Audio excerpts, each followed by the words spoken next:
se retrouve dans Punchline avec mes invités. Nous sommes avec Patrick Vignal, député La République En Marche de l'Hérault. Bonsoir à vous. Bienvenue sur le plateau. Maxime Liédo, journaliste essayiste. Bonjour. Bonsoir. Bonsoir plutôt, c'est vrai. Bonsoir. Il est tard, vous êtes auteur de Génération fracassée. On va parler des jeunes. Ça tombe bien, c'est aux éditions Payard, toujours. Amine El Khatmi, président du Printemps républicain. Bonsoir. Bienvenue, mon cher Amine. On va parler du plan engagement pour les jeunes. On a un jeune sur le plateau, ça tombe très bien. Ça fait très vieux schnock de dire ça. On va parler de Nicolas Sarkozy qui a refusé de s'exprimer aujourd'hui devant le tribunal devant lequel il était convoqué dans l'affaire des sondages de l'Élysée. Et puis les Républicains, ça y est, ils ont déposé leur parrainage. C'est parti pour la primaire de la droite. On commence d'abord par le plan engagement jeune. Ça correspond à peu près à 500 € par mois pour environ 500 000 jeunes, en échange de 15 à 20 heures par semaine de formation ou d'accompagnement. C'est un nouveau dispositif qu'a présenté le gouvernement. On va en parler avec vous, Patrick Vignal. Mais d'abord, on va entendre tout de suite les critiques de l'opposition et notamment des Républicains. C'est normal, c'est le jeu, la présidentielle est enclenchée. Écoutez Xavier Bertrand. Et en plus, vous avez vu la mesure valable uniquement en 2022. Mais qu'on arrête de nous prendre pour des imbéciles. On a un président qui ne se soucie pas du long terme, qui ne se soucie pas de remettre tout sur le travail. Il fait campagne avec le chéquier de la France tous les jours. Et ça, c'est insupportable. Mais en revanche, pour les jeunes, premier emploi, premier logement pour avoir l'autonomie et aussi la mobilité pour ceux qui n'habitent pas dans le cœur des métropoles. Moi, c'est ce que je fais dans ma région, c'est ce que je veux faire pour toute la France. Patrick Vignal, c'est un dispositif électoraliste, clientéliste que vous avez mis en place ? Vous savez, le dernier sondage nous dit que 58% seulement des Français iront voter et dans ces 58%, 40% disent « je vais réfléchir ». J'ai l'impression que la politique, c'est une tête de gondole. Vous savez, vous allez au supermarché, vous avez des gondoles et on vous rajoute Monsieur Plus. Et c'est dramatique, je veux dire, franchement, entre Montebourg qui veut porter plainte contre le président en disant qu'il fait, avec le chéquier, une campagne électorale. Moi, je suis clair, on a une jeunesse un peu fatiguée, une jeunesse Covid, une jeunesse qui a peur de son ambition, alors qu'on a une jeunesse extraordinaire, j'ai envie de le dire à ce jeune sur le plateau. Effectivement, ils sont en difficulté parce qu'ils ont le Covid, les retraites, le permis à points, enfin, c'est compliqué, bon, pas de souci. Mais franchement, quelle indécence! Moi, c'est pas mon problème que le président sorte le chéquier. Mon problème, c'est des jeunes, notamment les jeunes qu'on connaît bien avec Amine, qui rouillent au bas des immeubles, qui n'ont pas de formation, qui n'ont pas eu la chance d'avoir des parents qui ont les moyens, qui sont sortis du parcours scolaire, du parcours universitaire, et qui n'ont pas d'avenir, et qui rouillent au bas de l'immeuble. C'est ceux-là qu'il faut les chercher. C'est grâce à cela, Amine El Khatmi, c'est 500 € par mois en échange d'une formation qu'on peut sortir certains jeunes d'un parcours de délinquance qui semble inscrit. Bah oui, et je trouve deux choses qui me paraissent quand même assez curieuses. D'abord, j'entends tout un tas de gens à gauche notamment protester. Alors les mêmes qui vous promettent un revenu universel, de l'argent, on rase gratis pour tous, on file 1 000 €, 1 500 € à vie à tout le monde. Les mêmes trouvent que 500 € maintenant pour les jeunes c'est trop. Et puis par ailleurs, il y a cet argument qui revient quasiment 1 an avant chaque élection présidentielle. Ah bah le président pense à sa réélection. Mais qu'est-ce que ça veut dire ? Ça veut dire qu'il faut qu'1 an avant, le président débranche tout, ne réunisse plus le Conseil des ministres, qu'on dise aux députés retournez chez vous, vaquez à vos occupations, et on se retrouve dans 1 an. Le président de la République, il est élu jusqu'au terme de son mandat, qui en l'occurrence cette fois-ci s'achève le 24 avril 2022. Qu'il ait des arrière-pensées à l'approche de l'élection, mais les autres en ont pas moins que lui, en l'occurrence. Tous ceux qui veulent prendre sa place, ils sont bourrés d'arrière-pensées. Donc je trouve tout ça un peu étrange. Moi, je suis pas pour l'assistanat, comme ça, donner de l'argent comme ça à tout le monde sans critères. C'est de l'assistanat, cette mesure? Non, mais justement, si on donne un coup de main aux jeunes qui démarrent dans la vie ou à ceux dont vous venez de parler, qui ont des difficultés à s'insérer dans la société, bah, c'est pas plus mal. Maxime Liédo, alors je vous ai présenté comme jeune, vous n'êtes pas que cela, évidemment, vous êtes écrivain et essayiste. Néanmoins, c'est une bonne chose, c'est 500 € pour ceux qui sont complètement sortis du parcours. Oui, il faut déjà toujours se féliciter quand il y a de l'argent qui sont donnés à des jeunes qui sont sur le bas-côté ou qui ont du mal à se réinsérer dans la vie professionnelle. Je vais pas vous faire le truc, c'est pas assez, c'est pas machin, c'est pas si. Non, dès qu'il y a de l'argent qui est donné, c'est-à-dire dès qu'il y a un effort budgétaire qui est fait pour des jeunes qui ne sont pas dans un parcours traditionnel ou qui ont du mal à le rejoindre, c'est une bonne chose. Dans tout ce qu'on a abordé, il y a le fait que le président fasse, on va dire, campagne avec le chéquier de la France, je veux dire, tous ceux qui étaient avant lui l'ont fait. Le problème, c'est que là, il y a quand même le problème de la dette qui se pose, mais visiblement, c'est un non-sujet en France. Mettons ça de côté. Ensuite, il faut savoir quels jeunes, concrètement, on va aller chercher. Aujourd'hui, on sait quand même que la mesure, elle est très floue. On ne sait pas vraiment combien de jeunes ça va toucher.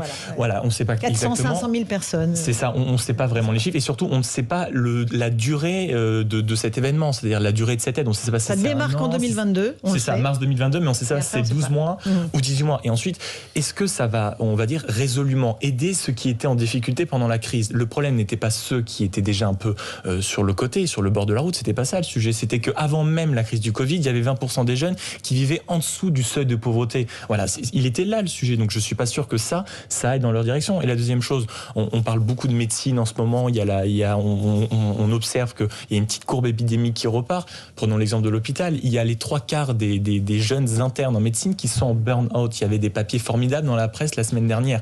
Donc vous voyez, les jeunes, on peut faire quelque chose pour eux, mais quand on dit que ça va sauver une génération de jeunes, qu'on leur donne une main tendue qui n'a jamais été faite, un tout petit peu de modestie, parce que ça va pas sauver la vie de beaucoup qui sont actuellement en galère. Patrick Vignal. Je pense qu'on a besoin de faire preuve d'humilité en politique. Et souvent on en manque, tout parti confondu. Le vrai débat, c'est qu'il y a 30 ans de lâcheté dans les services publics. Regardez les policiers.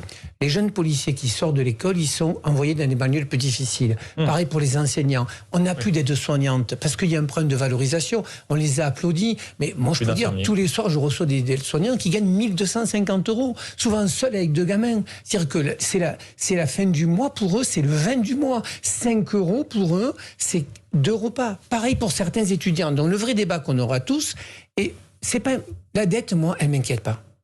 Oui. Parce que ça peut être virtuel. Ce qui m'intéresse, moi, c'est de relancer l'économie. Non, pas qu'elle est virtuelle, mais bon. Elle n'est pas ta virtuelle, si vous voulez. Mais surtout, ce n'est pas ce que disait Emmanuel Macron quand il disait qu'il fallait surtout pas dépasser les 3%. On n'était pas dans le plein Covid. Soyons sérieux. Je veux dire, la crise est là.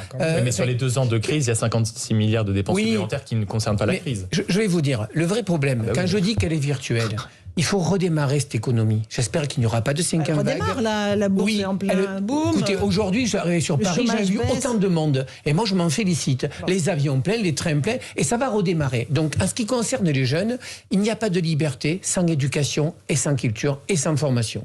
Et donc, moi, j'en appelle aussi à la fois, pour ces 500 €, un soutien avec les régions. Vous savez, notre problème en France, c'est que personne ne veut travailler ensemble. Vous le voyez bien. On passe du temps à avoir de la posture. Moi, j'ai besoin de travailler avec les régions, les départements, les métropoles. Et ces 500 €, ils doivent faire des petits avec ces collectivités. Sauf qu'en France, tout le monde est dans la posture politique. Vous le voyez bien, cher monsieur.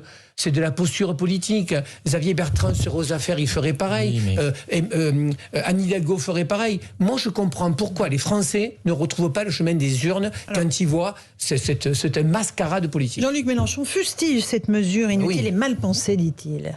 Inutile, il a visiblement une boule de cristal qui sert à voir l'avenir qu'on n'a pas tous, et ensuite malhonnête, je lui laisse la propriété de ces mots. Mais quand on parle de ces jeunes, etc., c'est-à-dire que là, on va, à partir de 2022, essayer de réaiguiller des jeunes dans le droit chemin, ça c'est formidable, mais tous ceux aujourd'hui qui font des études, que ce soit de l'histoire, que ce soit du droit, ou autre, je sais pas moi, de médecine, psychologie, le problème c'est qu'ils vont arriver avec de plus en plus, et c'est le cas en France, un diplôme qui ne pèse pas grand-chose sur le marché du travail. Aujourd'hui, il y a beaucoup de doctorants, de gens qui ont des masters qui n'arrivent pas à trouver du travail, et il y a aussi le fait que l'élite en quelque sorte de ce pays, ceux qui font des études avec normalement un énorme bagage, des médecins, des ingénieurs, des scientifiques, aujourd'hui ils doivent se barrer à l'étranger parce que ou ils trouvent pas de travail, ou ça ne rémunère pas assez. Il suffit de regarder le classement de Shanghai, dont je sais bien qu'Emmanuel Macron et tous les membres du gouvernement qui ont un œil sur le domaine de l'éducation nationale se félicitent. On n'a que quelques universités dans le top 50, donc on peut dire qu'on fait plein de choses, on peut dire que c'est formidable, mais hélas les faits sont souvent solides, et les faits sont là, ils sont pas notre avantage. Amine El Khatmi, un petit mot là-dessus sur ce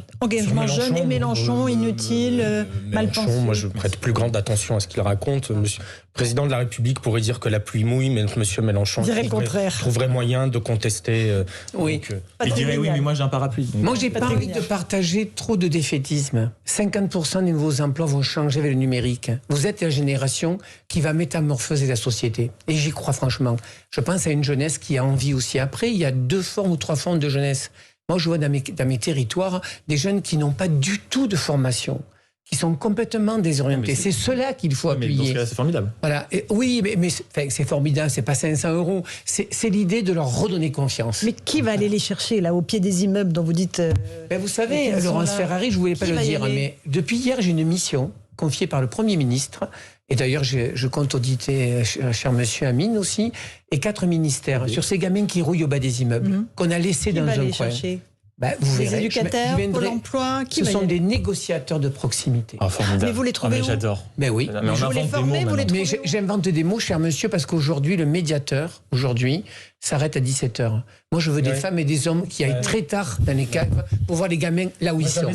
Et pas uniquement Attendez. dans les associations. On fait une pause, je vous passe la parole dans un instant à Minel Katmi. À tout de suite, on se retrouve dans Punchline, on continue à parler évidemment de ces médiateurs qui vont être chargés d'aller chercher les jeunes pour ce plan engagement. Tout de suite.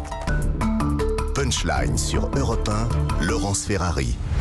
On se retrouve avec Patrick Vignal de La République En Marche, Minel Katmi, président du Printemps républicain, et Maxime Liédo, journaliste essayiste. Alors, qu'est-ce que c'est que ce dispositif que vous nous avez dévoilé à l'instant, Patrick Vignal? J'ai décidé que j'en parlerai pas Ces encore, Laurence Ferrari. des médiateurs, des négociateurs. En fait, si vous voulez, le problème qu'on a, on a une certaine jeunesse qu'on n'arrive pas à toucher.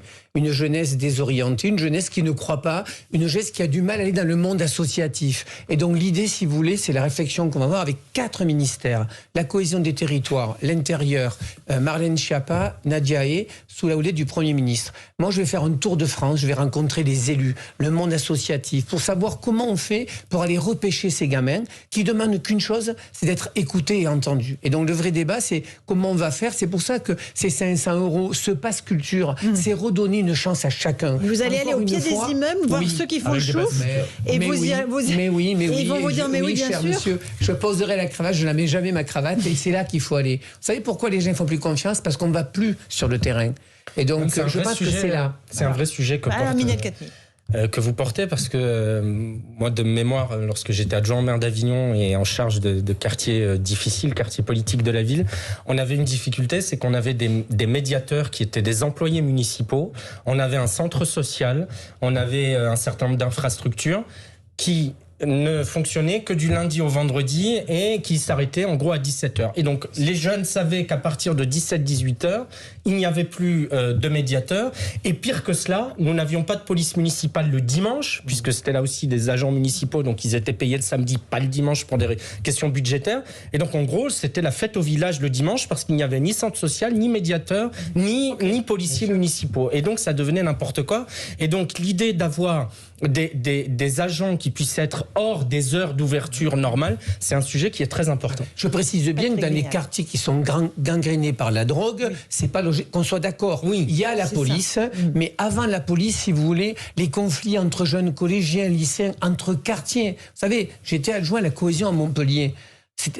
On n'appelait pas les policiers tout le temps. Il y a besoin, à un moment donné, quelqu'un qui fasse du consensus. Et donc, il faut des gens, pas des grands frères. Hein, ben oui, vous nous mettez les grands frères à la mode de 2021. Laurent, si vous mettez le grand frère qui est là et qui dit au gamin, tu brûles pas la poubelle, tu vas à côté, l'idée, vraiment... Non, mais c'est vrai, il a pas l'air de le prendre au sérieux. Ah, pas du tout. Mais je vais vous dire pourquoi, je vais dire d'où ça vient. Parce que j'ai un ami qui travaille au RAID et qui m'a expliqué le processus de négociation. Parce que le vrai débat aujourd'hui, c'est que plus personne ne se parle. Où on a des interventions de BAC qu'il faut à un moment donné sur des vrais trafiquants de drogue qui sont armés, ok, ça c'est Gérald Darmanin, mais on a besoin en amont, ce que disait cher monsieur Amine, c'était... tard le soir, jusqu'à 1h, 2h du matin. C'est là que les gamins se mettent des protoxydes d'azote. C'est là où ils sont dans un état... Vous croyez qu'un négociateur va les empêcher? Laurence, j'ai pas dit que ça allait être Dieu le Père et Zorro. Ne confondons pas tout. Il y a 30 ans, ça. En amont, des gamins de 13, 14 ans qui chauffent pour 100 €. C'est cela qu'il faut les chercher. Vous leur donnez 500 € par mois. Mais non, mais avant qu'ils basculent dans la grande délinquance et qu'ils deviennent irrécupérables, il y a besoin de ce travail. Et il y a besoin. Donc les parents sont défaillants, l'éducation nationale en oublie. L'un des problèmes, moi j'avais un cas très précis, l'un des problèmes de ces médiateurs à l'ancienne grand frère, c'est qu'on allait les chercher dans les quartiers. C'est-à-dire que c'est des gens qui venaient des quartiers, qui avaient souvent des liens familiaux avec d'autres jeunes.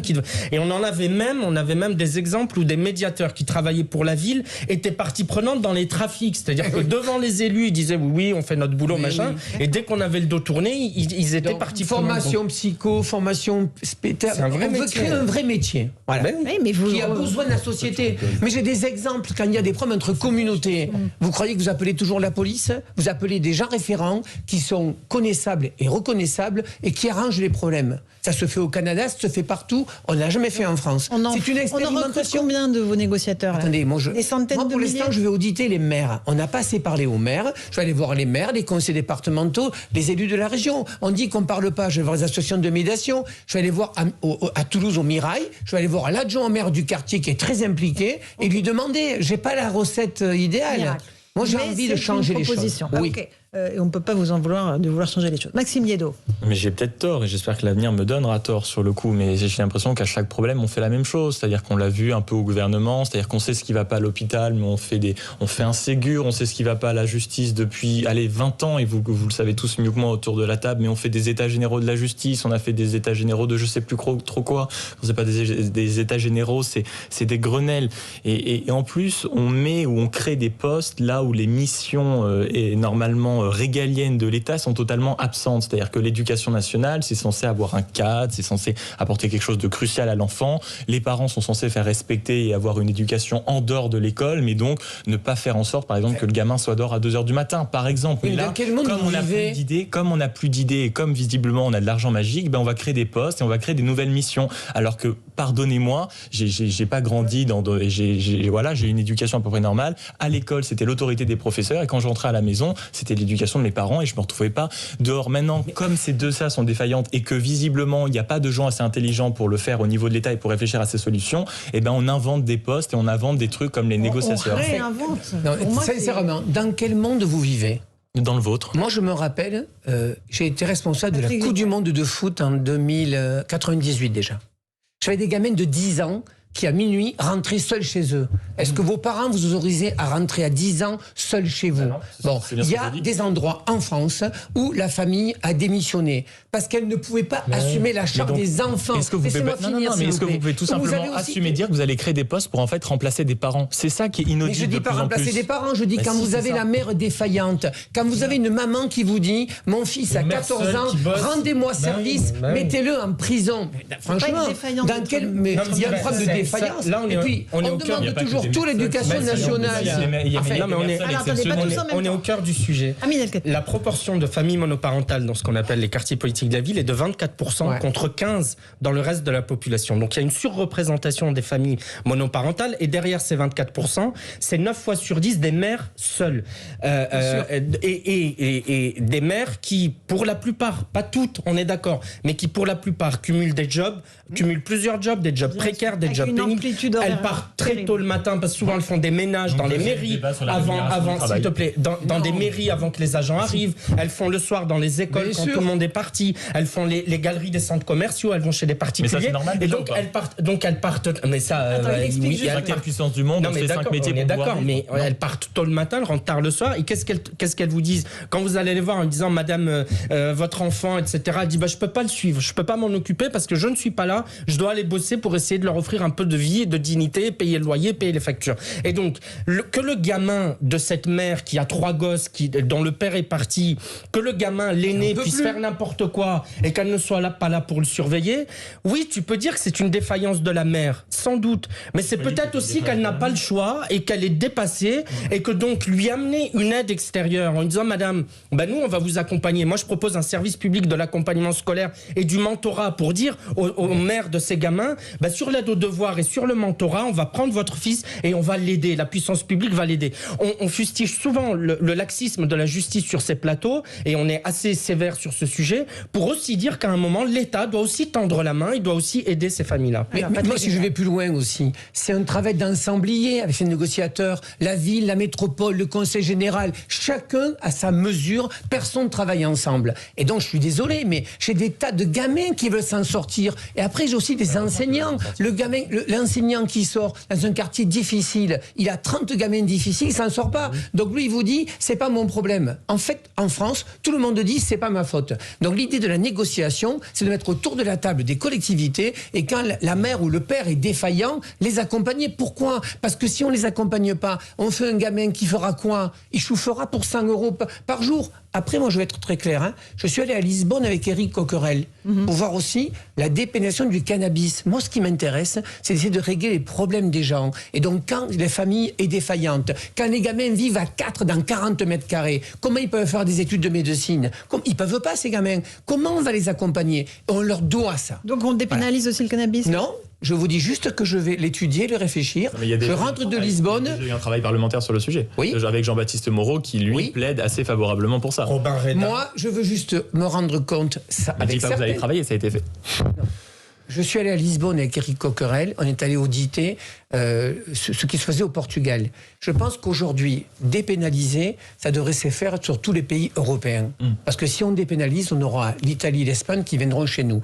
Mais derrière ça, c'est comment je redonne de la dignité à un gamin qui me dit à moi, Monsieur Vignal, je gagne 5 000 euros par mois en vendant cette merde. Comment je fais pour trouver un job? Voilà, Laurent, c'est les vrais débats de la société de demain. C'est cela. Attaquons-nous à la racine. C'est pas uniquement que la police qui descend et le deal se déplace. Eh bien, je pense que le vrai débat des quartiers populaires, ça partira aussi comme ça. Donner de la dignité, de l'éducation, de la culture. Maxime Liédot. Non mais une fois de plus, sur le fond, ils ont sans doute raison. Moi, j'attends de voir, et je suis toujours une fois de plus un peu interrogatif, mais moi je suis pas sévère. J'attends de voir. J'ai juste l'impression, vous voyez tout ce que vous dites sur le fait de travailler à plusieurs, à tous les échelons. J'ai l'impression que, apprenons les 5 dernières années, à chaque fois qu'il y a eu un drame ou des familles qui ont dû se déplacer ou que des maires sont dû témoigner, j'ai entendu ça à peu près 45 000 fois. Les maires qui disaient, mais vous savez, dans ma commune, moi j'ai déjà mis en place les systèmes où il y a le professeur qui est en accord avec la mairie, qui travaille avec la commune, qui travaille avec le centre associatif, sauf qu'au bout d'un moment, ça marche pas. Donc si vous faites en sorte que ça marche pas, mais qu'en plus il y ait des négociateurs, eh ben c'est merveilleux, mais j'attends de voir. C'est tout, je suis prudent. Oui, mais Vignal. Il y a tellement de demandes. On ne sauvera pas tous ces gamins. Mais on ne sauvera pas tous. C'est pas ce qu'on vous demande. Parce que les quartiers compliqués, regardez encore chaque jour, enfin, on va parler des jeunes qui mettent 500 000 euros pour la tête ou un viol. Enfin, d'un policier. Mais parce qu'ils n'ont pas d'éducation. Voilà. Mais une partie, une grosse partie en prend une éducation et une partie sont perdus pour la République. Et ça, c'est la justice et ça, c'est la police. Donc je pense qu'on peut en sauver plein. Avec la répression et la prévention. Oui, toujours les éducation, prévention, répression. La gauche nous c'est un tabouret, c'est un tabouret, Laurence. Éducation, prévention, répression.